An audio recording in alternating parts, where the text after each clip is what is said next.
Do you communicate effectively? You may think you do, but probably you don't. I'm going to give an example of some political communication that I noticed, and then I'm going to apply it to our lives, to the way we transact with those people in our lives that we care about, etc., that we actually want to have effective communication with, that we don't want to have problems with, that we don't want to demonize, that we want to actually compromise with and negotiate with and get along with and see their point of view and actually, make things better, which we don't see in the political climate right now. We just see a very polarized world, a very polarized political climate where it's all black and white. You're evil, I'm not. It's as simple as that. Whatever you say is fake news. What I say is true. Both sides, Democrats, Republicans, liberals, conservatives, doesn't matter where you are on the spectrum. The attitude these days is you're a piece of crap and I'm not. And I'm better than you. And I'm morally better than you and intellectually better than you and wiser than you. And you're just a corrupt piece of crap. And, and you should be ashamed of yourself and dig a hole and jump into it. Yeah. Okay, so what I saw was some woman journalist for some right-wing group or whatever was at some Hillary Clinton book signing event, and she was doing the microphone thing of asking people, well, what do you think about this or that? And obviously her agenda was I guess, push their position, but also to give these people a hard time, and attack their views about Clinton and whatever. So she would say something like, "Well, how do you feel about Bill? Now all these accusations coming up about Bill Clinton that he was a horn dog himself." He was a sexual predator, and people are saying he should have resigned, etc. And the person's response, the Hillary Clinton supporter online for the book signing thing, her response was, "Well, how do you feel about Judge Moore having all these accusations and dating 14-year-olds and blah blah blah?" Okay, so. And then, obviously, right there, everything, it's a non-starter.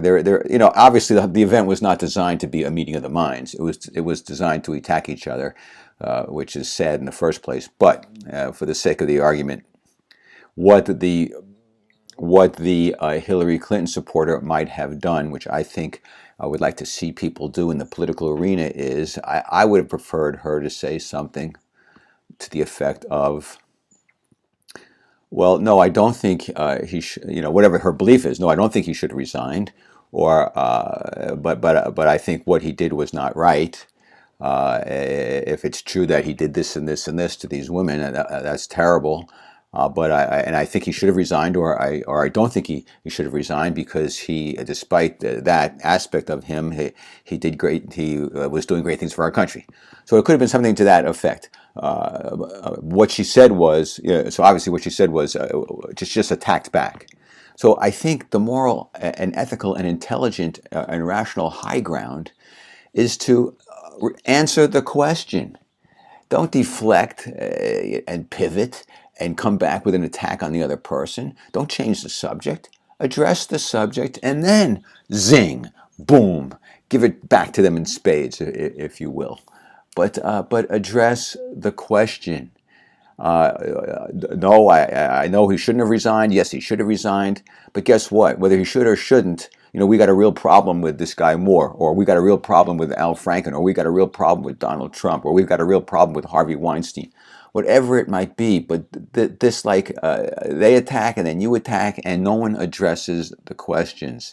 And I see this all the time in all the different political stations and pundits, is that when somebody gets confronted with something they don't like about their particular candidate or side, they don't answer the question. They change the subject and shift over to something else that they feel good about. And they feel confident that they've got the high ground on. This is not wise. This is not helpful. What's helpful is to admit the inconvenient and ugly truth wherever it exists, whoever side it's on, and then make your positive case however you want. But first, acknowledge what is. Acknowledge what is. Answer the question. Okay, so now let's move this back to personal relationships. When you're in a fight with your partner, the same thing happens. Your partner says, you did this to me, and that was wrong, and that was hurtful and inconsiderate, and it's not right.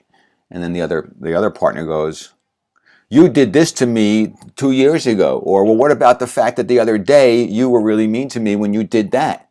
Okay, that's not helpful. That's not addressing the issue. Again, the role modeling example here is, let's say she says you were hurtful and unloving and rude and selfish.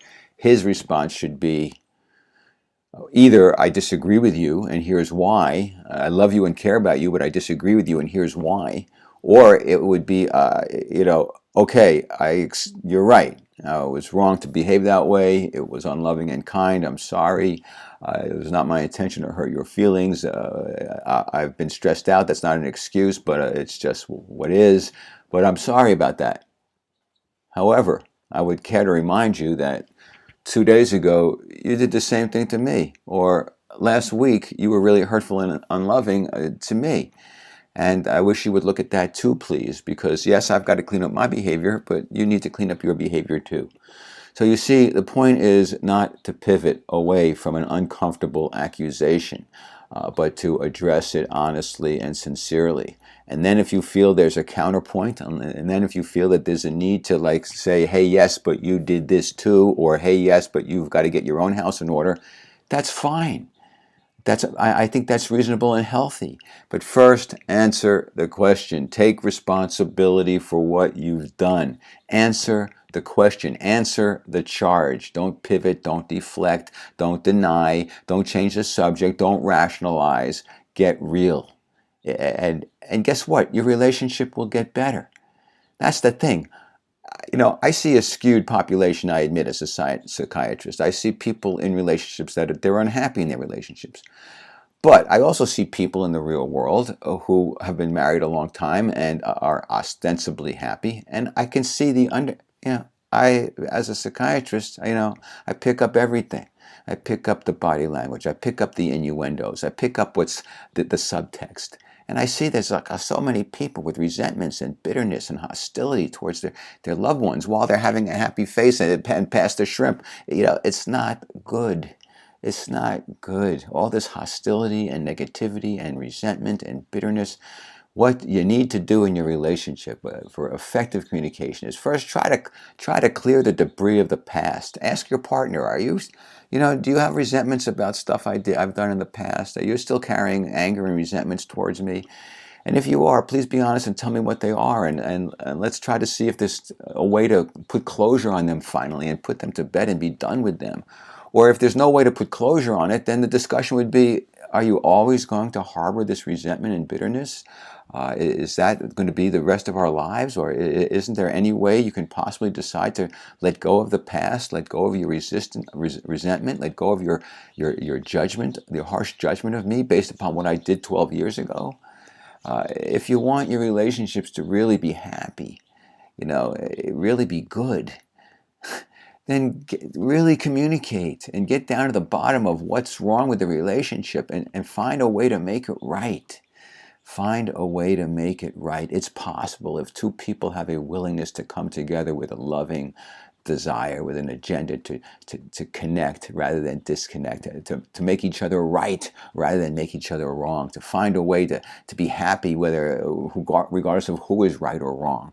You will have your relationship will be so much better, and you will personally be happier and physically healthier also, because stressful relationships create stress obviously in the mind and body and diminish you in a variety of ways.